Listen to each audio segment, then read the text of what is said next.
মাহতাব আইসিইউতে আছে। জাতীয় যে আমাদের যে বার্ন ইনস্টিটিউট অ্যান্ড প্লাস্টিক সার্জারির যে হসপিটাল, এখানে ও আছে, আইসিইউতে আছে। ও 11 নম্বর বেডে ভর্তি আছে। আমি আজকে 1:30টার সময় মাহতাবকে দেখার জন্য আইসিইউতে গিয়েছিলাম।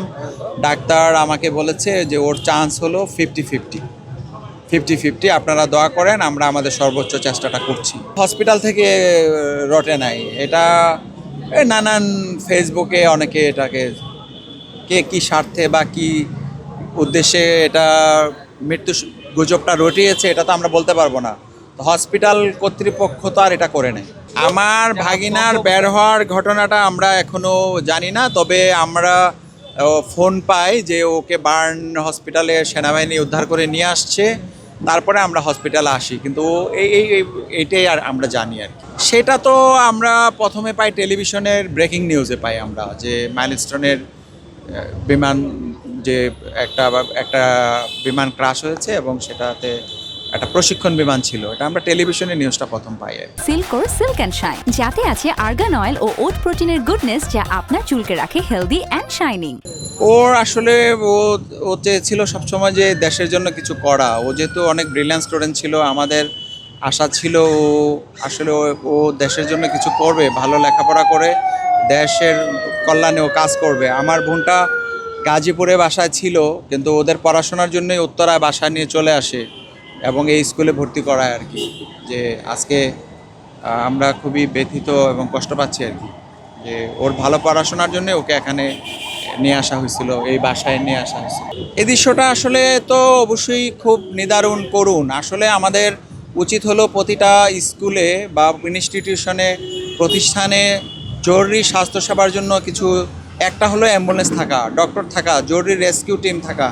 আসলে এগুলো তো বললেও সব প্রতিষ্ঠানের পক্ষে জোগাড় করা সম্ভব না। তবে আমাদের দেশের যেই সবচেয়ে বড় যেই ইয়েটা হলো, আমরা মানুষ হিসেবে যে কোনো বিপদে দলমত নির্বিশেষে ঝাঁপিয়ে পড়ি।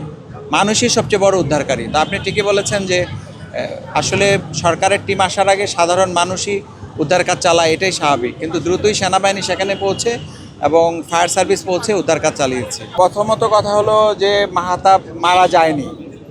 মাহতাব এই বার্ন ইনস্টিটিউটের আইসিইউতে ভর্তি আছে। সে এখন আইসিইউর 11 নম্বর বেডে আছে। আমি আজকে দুপুর 1:30টায় ডক্টররা তার গার্ডিয়ানের পক্ষ থেকে আমাকে আইসিইউতে নিয়ে গিয়েছিল। সেখানে আইসিইউতে আমি আমার নিজের চোখে আমার ভাগনাকে দেখে এসেছি। সে নিজে থেকেও আইসিইউতে নিঃশ্বাস নিতে পারছে এবং সে ডক্টররা বলেছে যে তার চান্স 50-50, কারণ তার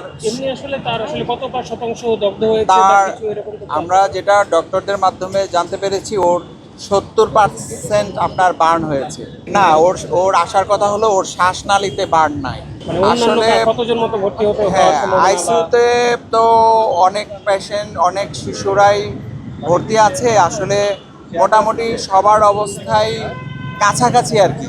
আইসিইউতে যারা আছে সবাই কাছাকাছি কারো, হ্যাঁ, তবে কয়েকজনের অবস্থা একটু ভালো, ওদের 20% বা 25% বার্ন। আমি যতটুকু মনে হচ্ছে এখানে 30-40 জন, আমরা যেটাতে আমার ভাগনা আছে এরকম আছে, 30-40 জন হতে পারে।